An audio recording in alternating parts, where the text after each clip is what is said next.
तुम्हारी जिंदगी खराब इसलिए नहीं हो रही क्योंकि तुम मेहनत कम कर रहे हो, बल्कि इसलिए हो रही है क्योंकि तुम्हारा दिमाग हर दिन ऐसी चीजों पर फोकस कर रहा है जो तुम्हें अंदर से धीरे धीरे कमजोर बना रही हैं, और तुम्हें इसका एहसास तक नहीं है। तुम हर रात बदलने का सोचते हो, हर सुबह वही हैबिट्स दोहराते हो, फिर खुद को ही कन्विंस कर देते हो कि शायद मेरी किस्मत ही खराब है, जबकि सच ये है कि तुम्हारी हार का असली रीजन तुम्हारे सामने हर दिन खुला पड़ा है। और सबसे खतरनाक बात जो आज आपको इस वीडियो में आगे समझ आने वाली है, उसे सुनकर आपको लगेगा बस यही तो वो चीज है जिसने मुझे सालों से एक ही जगह फंसा कर रखा है। चैप्टर 1, फोकस आखिर खोता कहां है। कभी तुम्हारे साथ ऐसा हुआ है कि पूरा दिन भाग दौड़ में निकल गया, लेकिन रात को बिस्तर पर लेटते समय अंदर से एक अजीब सी खाली फीलिंग आई हो, जैसे दिन भर बहुत कुछ किया, लेकिन जो सच में करना था वो फिर भी नहीं हुआ। फोन हाथ में था, कई वीडियोस देख लिए, कुछ मोटिवेशनल बातें भी सुन ली, थोड़ा फ्यूचर के बारे में सोचा भी, लेकिन फिर वही बेचैनी। और सबसे अजीब बात पता है क्या होती है? धीरे धीरे इंसान उस बेचैनी का इतना आदी हो जाता है कि उसे लगता है शायद यही नॉर्मल लाइफ है। कुछ साल पहले मैं भी बिल्कुल इसी जगह पर था।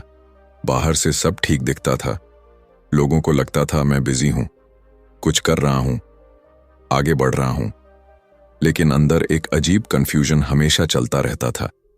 सुबह उठते ही दिमाग ऑलरेडी थका हुआ लगता था, क्योंकि रात को सोने से पहले भी माइंड शांत नहीं होता था। एक थॉट खत्म नहीं होता, दूसरा शुरू हो जाता। कभी पैसे की टेंशन, कभी फ्यूचर का डर, कभी ये फीलिंग कि बाकी लोग मुझसे आगे निकल रहे हैं। और सच कहूं, सबसे ज्यादा थकाने वाली चीज काम नहीं था, वो लगातार भागता हुआ दिमाग था जो एक जगह टिकता ही नहीं था।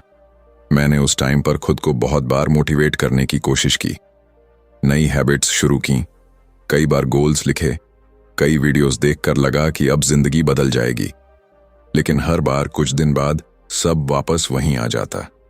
तब समझ नहीं आता था कि प्रॉब्लम आखिर है कहां, क्योंकि ऊपर से देखने पर सब नॉर्मल लगता था।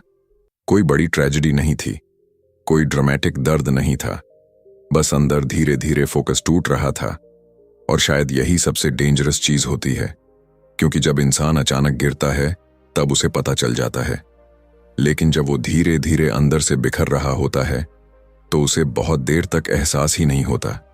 मुझे याद है, एक दिन मैं काम करने बैठा था, लैपटॉप खुला था, सामने जरूरी काम पड़ा था, लेकिन हाथ अपने आप फोन की तरफ जा रहा था। बस 2 मिनट के लिए उठाया था, फिर एक नोटिफिकेशन, फिर दूसरा वीडियो, फिर किसी और की लाइफ, और पता ही नहीं चला कब 1 घंटा निकल गया। उस दिन पहली बार थोड़ा अजीब लगा। मैंने खुद से पूछा, क्या सच में मेरा माइंड अब मेरे कंट्रोल में नहीं है? उस सवाल का जवाब उस दिन नहीं मिला, लेकिन शायद वहीं से कुछ बदलना शुरू हुआ था। धीरे धीरे नोटिस करना शुरू किया कि प्रॉब्लम सिर्फ डिस्ट्रैक्शंस नहीं थी, असल प्रॉब्लम कुछ और थी जो बहुत क्वाइटली लाइफ में घुस चुकी थी। हम हर समय कुछ ना कुछ कंज्यूम कर रहे थे, लेकिन खुद के साथ अकेले बैठना ऑलमोस्ट इम्पॉसिबल हो गया था। साइलेंस अनकंफर्टेबल लगने लगा था, और शायद इसलिए हम हर वक्त कुछ ना कुछ चलाते रहते हैं। म्यूजिक, रील्स, वीडियोस, कॉन्वर्सेशंस, क्योंकि जैसे ही सब शांत होता है अंदर की आवाज सुनाई देने लगती है, वो आवाज जो पूछती है, तुम आखिर भाग कहां रहे हो? शायद इसी वजह से आज इतने लोग फिजिकली थके नहीं होते, फिर भी मेंटली एग्जॉस्टेड रहते हैं। दिमाग हर समय कहीं ना कहीं अटका रहता है। पास्ट, फ्यूचर, कंपैरिजन, फियर, और इस सब के बीच इंसान धीरे धीरे अपनी डायरेक्शन खो देता है। उस टाइम मुझे लगता था कि मुझे ज्यादा मेहनत की जरूरत है, लेकिन बाद में एहसास हुआ मेरी जिंदगी में मेहनत की कमी नहीं थी। कमी सिर्फ एक चीज की थी, एक जगह टिक कर जीने की। लेकिन ये रियलाइजेशन भी एकदम से नहीं आया। कुछ चीजें धीरे धीरे समझ में आने लगीं, इतनी धीरे कि शुरुआत में खुद भी नोटिस नहीं हुआ। बस इतना महसूस होने लगा था कि शायद जिंदगी की सबसे बड़ी लड़ाई बाहर की नहीं, अंदर की है। और अजीब बात यह है, ज्यादातर लोग पूरी जिंदगी उस लड़ाई को समझे बिना ही लड़ते रहते हैं। चैप्टर 2, बिजी रहने के बाद भी इंसान खाली क्यों महसूस करता है? कभी नोटिस किया है? कुछ दिन ऐसे निकल जाते हैं जहां तुम सुबह से रात तक काम करते रहते हो, लोगों से बात करते हो, फोन चलाते हो, फ्यूचर के बारे में सोचते हो, लेकिन फिर भी अंदर से लगता है जैसे जिंदगी कहीं पहुंच ही नहीं रही, जैसे शरीर थक गया हो, लेकिन दिल को फिर भी ये भरोसा ना हो कि तुम सही दिशा में जा रहे हो। पहले मुझे लगता था शायद ये सिर्फ मेरे साथ हो रहा है, शायद मैं ही लेजी हूं, या शायद मुझ में डिसिप्लिन की कमी है। लेकिन धीरे धीरे एक चीज समझ आने लगी थी। समस्या सिर्फ काम की नहीं थी, समस्या उस नॉइज की थी जो बिना आवाज किए हर दिन दिमाग के अंदर जमा हो रही थी। उस समय मेरी लाइफ बाहर से ठीक दिखती थी। मैं अपने गोल्स के बारे में सोचता था, प्लान्स बनाता था, कुछ नया शुरू भी करता था, लेकिन कोई भी चीज ज्यादा दिन तक टिकती नहीं थी। एक दिन बहुत मोटिवेशन होती, अगले दिन वही एनर्जी गायब। और सबसे कंफ्यूजिंग बात यह थी कि रीजन कभी साफ दिखाई नहीं देता था। कभी लगता पैसे की टेंशन है, कभी लगता फ्यूचर सिक्योर नहीं है, कभी लगता लोग जज करेंगे, लेकिन अंदर कहीं ना कहीं एक और चीज चल रही थी जो उस समय शब्दों में समझ नहीं आती थी। शायद तुमने भी फील किया होगा, जब इंसान अकेला होता है तो अचानक फोन उठा लेता है, काम करते करते बिना रीजन यूट्यूब खोल देता है, या फिर बिना जरूरत किसी से बात करने लगता है। ऊपर से देखने पर ये छोटी चीजें लगती हैं, लेकिन शायद असली कहानी वहीं छिपी होती है। मुझे याद है, एक रात मैं छत पर बैठा था, फोन की बैटरी खत्म हो गई थी और पहली बार कई महीनों बाद आसपास बिल्कुल साइलेंस था। शुरुआत में अजीब बेचैनी हुई, ऐसा लग रहा था जैसे कुछ मिसिंग है, जैसे दिमाग बार बार किसी डिस्ट्रैक्शन को ढूंढ रहा हो। तब पहली बार एहसास हुआ कि शायद हम काम से ज्यादा खुद से भागते भागते थक जाते हैं, क्योंकि जब इंसान रुकता है तब कुछ सवाल धीरे धीरे ऊपर आने लगते हैं। क्या मैं सच में वही जिंदगी जी रहा हूं जो मैं चाहता था? मैं इतना बिजी क्यों हूं अगर अंदर से सेटिस्फाइड ही नहीं हूं? क्या मैं डिसीजंस खुद ले रहा हूं या बस फ्लो के साथ बहता जा रहा हूं? इन सवालों का जवाब उस रात भी नहीं मिला था, लेकिन कुछ बदल जरूर रहा था। धीरे धीरे मैंने लोगों को ऑब्जर्व करना शुरू किया। सब भाग रहे थे, कोई पैसे के पीछे, कोई वैलिडेशन के पीछे, कोई बस इसीलिए बिजी था क्योंकि अगर वो रुक जाता तो उसे अपनी खालीपन की आवाज सुनाई देने लगती।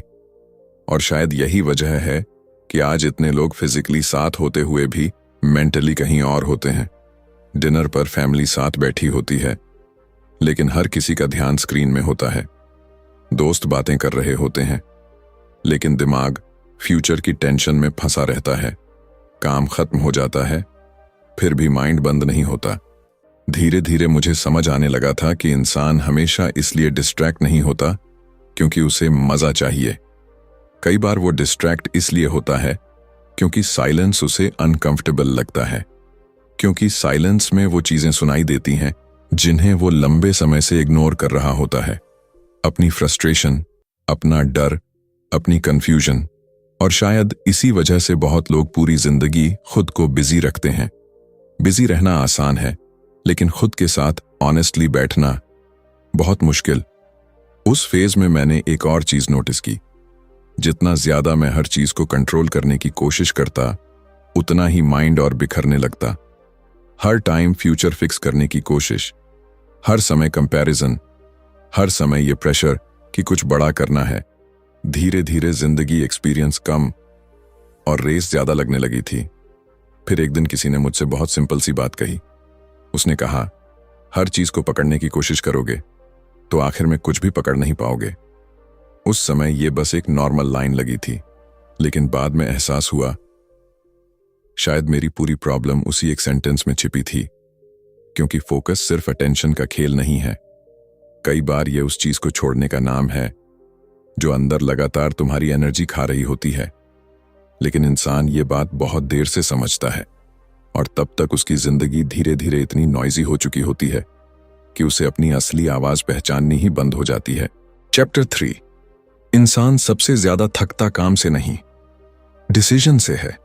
कभी ऐसा हुआ है कि तुमने पूरा दिन कुछ खास नहीं किया, फिर भी रात तक दिमाग इतना थका हुआ लगा जैसे कोई भारी बोझ उठाकर आए हो।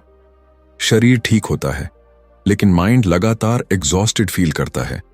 और अजीब बात यह है कि उस थकान का कोई साफ रीजन भी नहीं मिलता। पहले मुझे लगता था शायद मैं इनफ मेहनत नहीं कर रहा, फिर लगा शायद डिसिप्लिन की कमी है, लेकिन धीरे धीरे एहसास हुआ असल थकान काम से नहीं आ रही थी, वो लगातार डिसीजंस लेने से आ रही थी। सुबह उठते ही दिमाग शुरू हो जाता था, आज क्या करना है, किस चीज पर फोकस करना है, कौन सा काम ज्यादा इंपॉर्टेंट है, किसको रिप्लाई देना है, क्या सीखना चाहिए, कहां पहुंचना है। ऊपर से देखने पर ये नॉर्मल चीजें लगती हैं, लेकिन जब हर दिन दिमाग 100 दिशाओं में खींच रहा हो तो इंसान अंदर से धीरे धीरे टूटने लगता है। मुझे याद है उस समय मैं हर चीज इंप्रूव करना चाहता था, हेल्थ भी ठीक करनी थी, पैसे भी कमाने थे, नई स्किल्स भी सीखनी थी, लोगों को प्रूव भी करना था कि मैं कुछ बड़ा कर सकता हूं। लेकिन शायद प्रॉब्लम यही थी, मैं हर चीज को एक साथ पकड़ने की कोशिश कर रहा था और धीरे धीरे लाइफ ऐसी हो गई थी जहां मैं हमेशा बिजी था लेकिन शायद ही कभी प्रेजेंट था। काम करते समय फ्यूचर की चिंता चलती रहती, आराम करते समय गिल्ट आता कि कुछ प्रोडक्टिव करना चाहिए, और जब कुछ प्रोडक्टिव करता तब माइंड किसी और चीज की तरफ भागने लगता। एक समय बाद मुझे समझ ही नहीं आता था कि मैं आखिर किस डायरेक्शन में जा रहा हूं। शायद तुमने भी नोटिस किया होगा, आजकल इंसान फिजिकली एक जगह होता है लेकिन मेंटली कहीं और। दोस्तों के साथ बैठा है लेकिन माइंड करियर में अटका है, काम कर रहा है लेकिन कंपैरिजन चल रहा है, घर पर फैमिली के साथ है लेकिन अंदर फ्यूचर का डर चल रहा है। धीरे धीरे मैंने एक चीज महसूस की, हमारा माइंड कभी रुकता ही नहीं, और शायद यही वजह है कि छोटी छोटी चीजें भी भारी लगने लगती हैं। एक दिन मैं पुराने फोटोज देख रहा था। उस समय लाइफ परफेक्ट नहीं थी, पैसे भी कम थे, क्लैरिटी भी नहीं थी, लेकिन फिर भी चेहरे पर एक अजीब सी शांति थी। मैं काफी देर तक वही सोचता रहा। उस समय प्रॉब्लम्स ज्यादा थीं, फिर भी दिमाग इतना भारी क्यों नहीं था? उस सवाल का जवाब तुरंत नहीं मिला, लेकिन धीरे धीरे कुछ चीजें साफ होने लगीं। पहले जिंदगी स्लो थी, माइंड को हर सेकंड स्टिमुलेशन नहीं चाहिए होता था। अब हर समय कुछ ना कुछ चल रहा होता है, notification, videos, comparison, opinions, news, advice. इतनी सारी आवाजों के बीच इंसान अपनी खुद की आवाज सुनना बंद कर देता है, और शायद वहीं से कंफ्यूजन शुरू होती है, क्योंकि जब तुम्हें हर तरफ से अलग अलग डायरेक्शन मिल रही हो तो तुम्हारा माइंड कभी सेटल नहीं हो पाता। फिर इंसान धीरे धीरे अपने डिसीजंस पर ट्रस्ट करना भी छोड़ देता है। वो हर समय वैलिडेशन ढूंढने लगता है, लोग क्या सोचेंगे, ये सही है या नहीं, अगर फेल हो गया तो। और इसी बीच सबसे इंपॉर्टेंट चीज क्वाइटली गायब हो जाती है, इनर क्लैरिटी। उस फेज में मैंने एक छोटी सी चीज नोटिस करनी शुरू की। जिन दिनों मैं कम चीजों पर ध्यान देता था उन दिनों दिमाग सरप्राइजिंगली ज्यादा शांत रहता था। जब मैं हर चीज को कंट्रोल करने की कोशिश छोड़ देता तब अंदर थोड़ी जगह बनने लगती। शुरुआत में यह बहुत अनकंफर्टेबल लगा, क्योंकि हम इतने सालों से केओस के आदी हो चुके होते हैं कि साइलेंस स्ट्रेंज लगने लगता है। लेकिन शायद फोकस का मतलब सिर्फ अटेंशन बढ़ाना नहीं होता। कई बार फोकस का मतलब होता है अपने माइंड से वो एक्स्ट्रा नॉइज हटाना जो धीरे धीरे तुम्हारी पूरी एनर्जी खा रही होती है।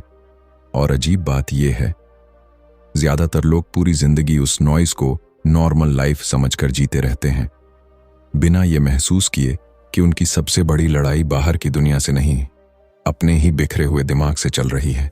चैप्टर 4, हर आवाज तुम्हारे लिए नहीं होती। कभी ऐसा हुआ है कि तुमने किसी काम की शुरुआत पूरी एक्साइटमेंट के साथ की हो, लेकिन कुछ लोगों की बातें सुनने के बाद अचानक अंदर से कॉन्फिडेंस कम होने लगा हो? जैसे पहले सब क्लियर था, लेकिन अब हर कदम पर डाउट आने लगा। क्या मैं सही कर रहा हूं? अगर फेल हो गया तो लोग क्या सोचेंगे? अजीब बात यह है कि कई बार ये बातें दुश्मन नहीं कहते, अपने ही लोग कहते हैं, और शायद इसलिए वो बातें ज्यादा अंदर तक चली जाती हैं। मुझे याद है एक समय ऐसा था जब मैं अपनी जिंदगी बदलने की बहुत कोशिश कर रहा था, नई चीजें सीख रहा था, अपने हैबिट्स बदलने की कोशिश कर रहा था, थोड़ा अलग सोचना शुरू किया था। लेकिन धीरे धीरे मैंने नोटिस किया जितना मैं अपने गोल्स के करीब जाने की कोशिश करता, उतना ही कुछ लोग मुझे वापस नॉर्मल बनाने की कोशिश करने लगते। कोई हंसकर बोल देता, इतना सीरियस बनने की जरूरत नहीं है। कोई कैजुअली कह देता, सब कोशिश करते हैं, आखिर में होता कुछ नहीं।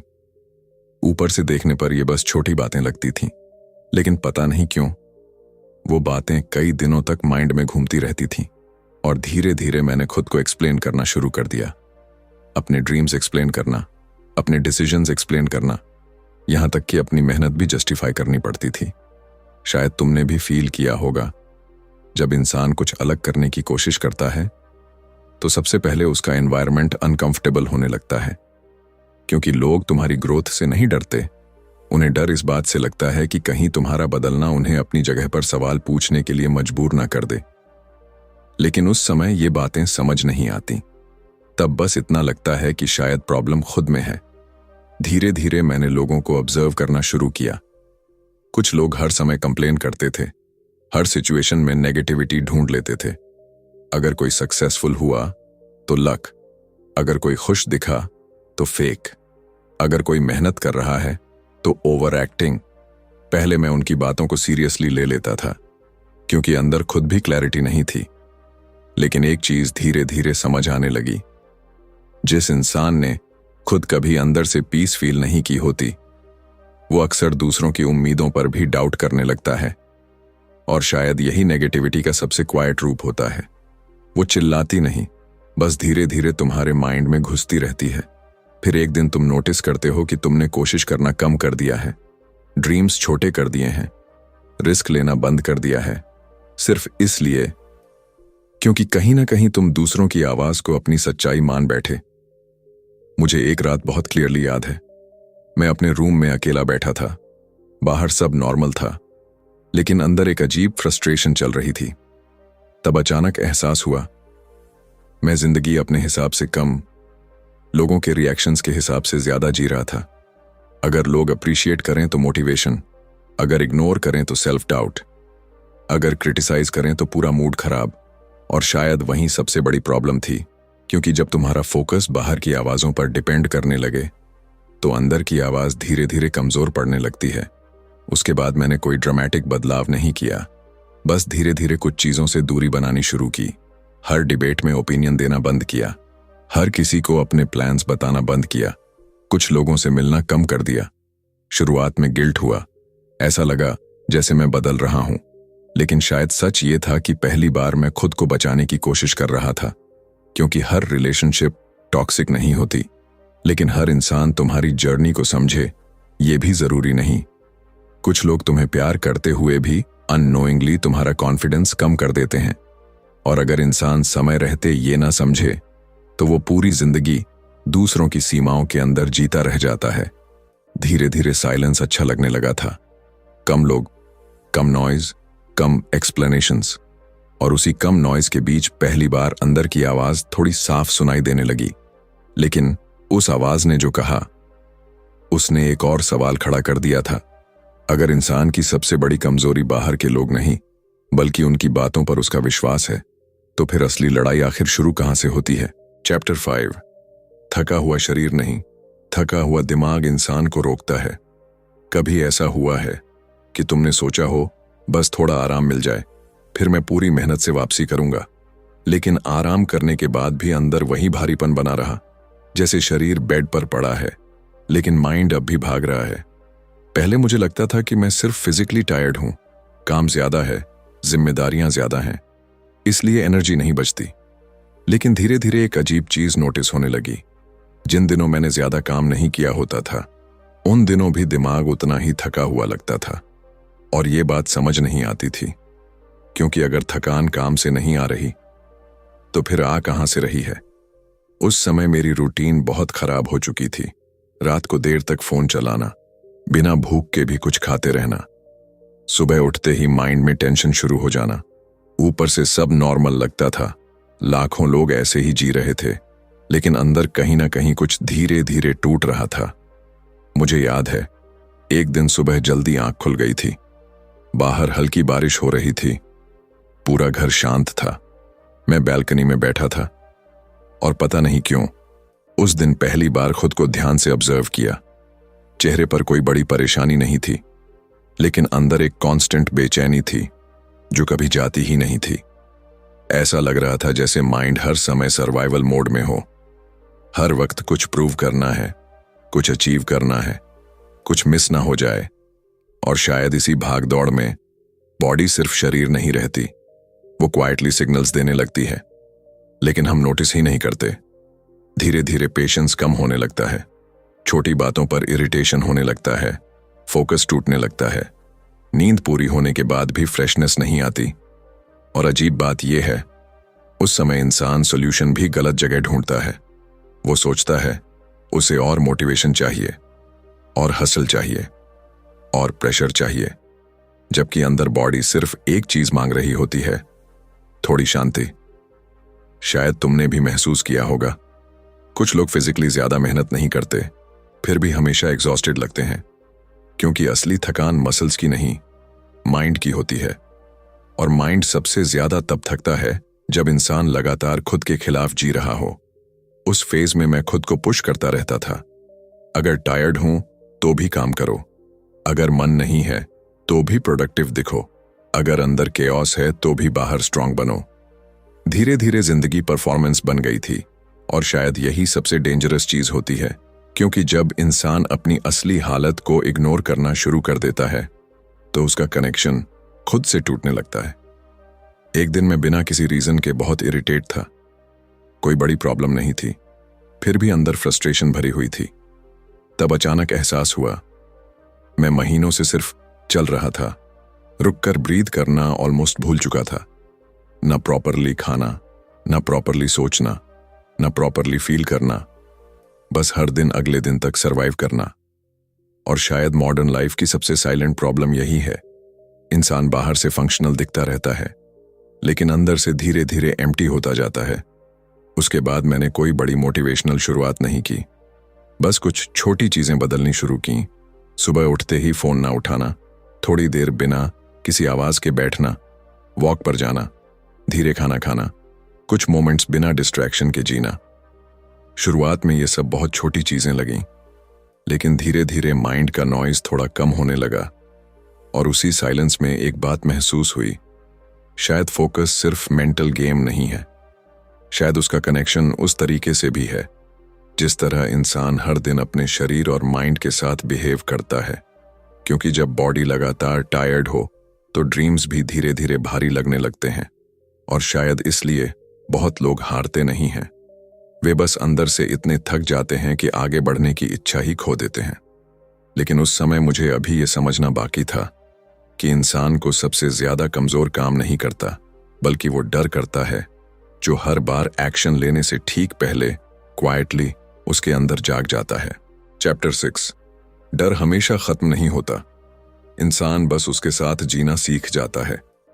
कभी तुमने नोटिस किया है, कई बार इंसान को पता होता है कि उसे क्या करना चाहिए, फिर भी वो शुरू नहीं करता। वो जानता है कि उसे बदलना है, कुछ नया सीखना है, किसी मौके को पकड़ना है, लेकिन फिर भी वो बस सोचता रहता है। और बाहर से देखने पर लगता है कि शायद वो लेजी है, लेकिन अंदर कुछ और चल रहा होता है। मुझे याद है, एक समय ऐसा था जब मेरे पास आइडियाज बहुत थे, प्लान्स भी थे, मोटिवेशन भी कभी कभी आ जाती थी, लेकिन एक्शन वो हमेशा कल पर चला जाता था। मैं खुद को समझाता रहता, थोड़ा और सीख लूं, थोड़ा और परफेक्ट हो जाऊं, बस सही टाइम आने दो। लेकिन वो सही टाइम कभी आया ही नहीं। धीरे धीरे मैंने नोटिस किया कि मैं सिर्फ काम को डिले नहीं कर रहा था, मैं उस फीलिंग से बच रहा था जो एक्शन लेने से ठीक पहले आती है। वो हल्का सा डर, वो अनसर्टेनिटी, वो पॉसिबिलिटी कि कहीं मैं फेल ना हो जाऊं। और शायद यही वो चीज है जिसके बारे में लोग ओपनली बात नहीं करते। हर इंसान कॉन्फिडेंस के साथ शुरुआत नहीं करता। कई लोग डरते हुए भी आगे बढ़ते हैं, लेकिन बाहर से सिर्फ उनका रिजल्ट दिखता है, अंदर की लड़ाई नहीं। उस समय मेरी लाइफ कुछ खास खराब नहीं थी, बस एक स्टक फीलिंग थी। दिन निकल रहे थे, मैं सोच रहा था, प्लानिंग कर रहा था, लेकिन अंदर कहीं गिल्ट जमा होता जा रहा था, क्योंकि डीप डाउन मुझे पता था मैं केपेबल होने के बावजूद रुक रहा हूं। शायद तुमने भी फील किया होगा, जब कोई अपॉर्चुनिटी सामने आती है तो एक्साइटमेंट से ज्यादा डर महसूस होता है। माइंड तुरंत वर्स्ट केस सिनेरियो बनाना शुरू कर देता है। अगर लोग हंस पड़े तो, अगर मैं अच्छा नहीं निकला तो, अगर सब गलत हो गया तो।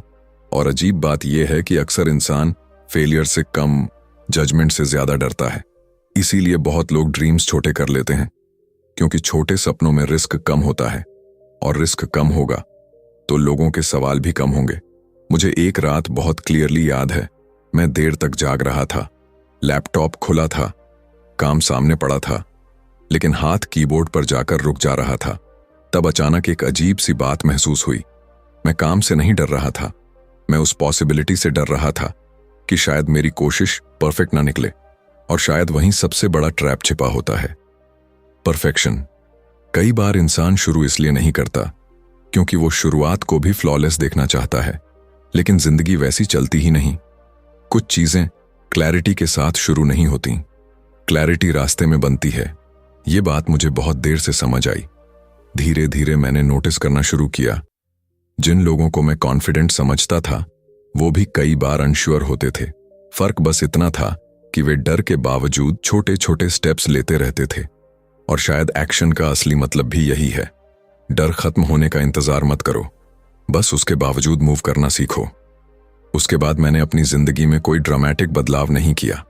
मैंने बस चीजों को छोटा करना शुरू किया। पूरी जिंदगी बदलने की जगह बस एक काम पूरा करना, परफेक्ट बनने की जगह बस शुरुआत करना, हर बार फ्यूचर सोचने की जगह बस आज का स्टेप लेना। शुरुआत में माइंड बार बार पीछे खींचता था, ओवरथिंकिंग फिर शुरू हो जाती, लेकिन एक अजीब चीज धीरे धीरे होने लगी। जैसे जैसे एक्शन बढ़ा वैसे वैसे फियर थोड़ा शांत होने लगा। तब एहसास हुआ, कॉन्फिडेंस सोचने से नहीं आता, वो धीरे धीरे बनता है। जब इंसान खुद को रिपीटेडली ये साबित करता है कि डर होने के बाद भी मैं रुकूंगा नहीं। और शायद इसीलिए जिंदगी में सबसे डेंजरस चीज फेलियर नहीं होती, सबसे डेंजरस वो हैबिट होती है जहां इंसान धीरे धीरे कोशिश करना ही छोड़ देता है। क्योंकि एक बार अगर इंसान ने अपने ही डर पर भरोसा करना शुरू कर दिया तो फिर वो पूरी जिंदगी उसी जगह खड़ा रह सकता है जहां से उसे सिर्फ एक छोटा सा कदम आगे बढ़ाना था। Final chapter. शायद जिंदगी बदलने के लिए इंसान को नई चीजें नहीं, खुद को वापस पाना पड़ता है। कभी तुम्हें ऐसा लगा है कि तुम लगातार आगे बढ़ने की कोशिश कर रहे हो, लेकिन अंदर कहीं ना कहीं खुद से दूर होते जा रहे हो? जैसे जिंदगी चल तो रही है, लेकिन उसमें वो फीलिंग नहीं बची जो कभी छोटी छोटी चीजों में मिल जाया करती थी। पहले मुझे लगता था कि शायद मुझे और मेहनत करनी है, और डिसिप्लिन चाहिए, और गोल्स चाहिए। लेकिन जितना ज्यादा मैं खुद को पुश करता गया, उतना ही अंदर कुछ खाली होता गया। ऊपर से सब नॉर्मल दिखता था, काम चल रहा था, लोगों से बातें हो रही थीं, प्लान्स बन रहे थे, लेकिन अंदर एक अजीब सी दूरी महसूस होती थी, खुद से दूरी। और शायद यही वो चीज है जिसे लोग अक्सर इग्नोर कर देते हैं, क्योंकि मॉडर्न लाइफ में अगर इंसान बाहर से फंक्शनल दिख रहा हो तो कोई नहीं पूछता कि अंदर क्या चल रहा है। मुझे याद है, एक दिन मैं काफी समय बाद अपने पुराने इलाके में गया था। वही सड़कें, वही छोटी दुकानें, वही शाम की हवा, सब कुछ पहले जैसा था, लेकिन मैं पहले जैसा नहीं था। मैं चलते चलते अचानक रुक गया, क्योंकि बहुत समय बाद माइंड पूरी तरह शांत था। ना कोई कंपैरिजन, ना फ्यूचर का प्रेशर, ना कुछ प्रूव करने की जल्दी। और उसी साइलेंस में एक बात धीरे धीरे महसूस हुई। शायद जिंदगी की सबसे बड़ी प्रॉब्लम ये नहीं कि हमारे पास कम है, शायद प्रॉब्लम ये है कि हमारा ध्यान हर समय वहां रहता है जहां हम अभी तक पहुंचे ही नहीं। इसीलिए इंसान कभी प्रेजेंट फील नहीं कर पाता, वो हमेशा अगले लेवल का इंतजार करता रहता है। बस ये मिल जाए, बस ये प्रॉब्लम खत्म हो जाए, बस थोड़ा और सक्सेसफुल हो जाऊं। लेकिन फिर भी अंदर सेटिस्फैक्शन नहीं आती, क्योंकि माइंड को हमेशा अगली कमी दिखाई देती रहती है, और शायद इसी चेस में इंसान जीना भूल जाता है। धीरे धीरे मुझे एहसास हुआ कि फोकस सिर्फ करियर या प्रोडक्टिविटी की चीज नहीं है। फोकस का मतलब यह भी है कि तुम्हारा दिल और दिमाग आखिर टिकता कहां है। अगर हर समय डर पर टिकेगा तो जिंदगी एंग्जाइटी बन जाएगी। अगर कंपैरिजन पर टिकेगा तो कभी पीस नहीं मिलेगी। अगर लोगों की अप्रूवल पर टिकेगा तो तुम खुद को खो दोगे। और शायद इसलिए इतने लोग बाहर से सक्सेसफुल दिखते हैं लेकिन अंदर से हमेशा रेस्टलेस रहते हैं, क्योंकि उन्होंने सब कुछ बनाया, बस खुद के साथ कनेक्शन छोड़ दिया। उसके बाद मैंने जिंदगी को सडनली बदलने की कोशिश नहीं की। मैंने बस धीरे धीरे कुछ चीजों को महसूस करना शुरू किया। सुबह की हवा, शांत कमरे, बिना वजह हंसना, बिना फोन के बैठना, काम करते समय सिर्फ वही काम करना। छोटी चीजें थीं, लेकिन उन्हीं छोटी चीजों में माइंड वापस सेटल होने लगा। और तब पहली बार समझ आया, शायद पीस कोई बड़ी अचीवमेंट नहीं है। शायद वो तब आती है जब इंसान खुद को हर दिशा में खींचना बंद कर देता है, क्योंकि पूरी जिंदगी हम बाहर आंसर्स ढूंढते रहते हैं, जबकि कई बार असली जवाब उस साइलेंस में छिपा होता है जिससे हम सबसे ज्यादा भागते हैं। अब पीछे मुड़कर देखता हूं तो लगता है प्रॉब्लम कभी टाइम की नहीं थी, ना अपॉर्चुनिटीज की, ना कैपेबिलिटी की। प्रॉब्लम बस इतनी थी कि माइंड हर समय बिखरा हुआ था, और बिखरा हुआ माइंड चाहे कितनी भी अच्छी जिंदगी क्यों ना मिले, उसमें भी क्लैरिटी महसूस नहीं कर पाता। शायद इसलिए फोकस कोई स्किल नहीं, एक तरह की इनर ऑनेस्टी है, जहां इंसान धीरे धीरे ये मान लेता है कि उसे हर चीज नहीं चाहिए, हर आवाज नहीं सुननी, हर रेस नहीं जीतनी। कुछ चीजों को छोड़ना भी जरूरी होता है ताकि इंसान खुद को वापस पा सके। और शायद जिंदगी का सबसे मुश्किल सवाल यही नहीं कि तुम क्या बनना चाहते हो, शायद असली सवाल ये है, इतनी सारी आवाजों, डर और डिस्ट्रैक्शंस के बाद भी क्या तुम अभी भी अपनी अंदर की आवाज पहचानते हो?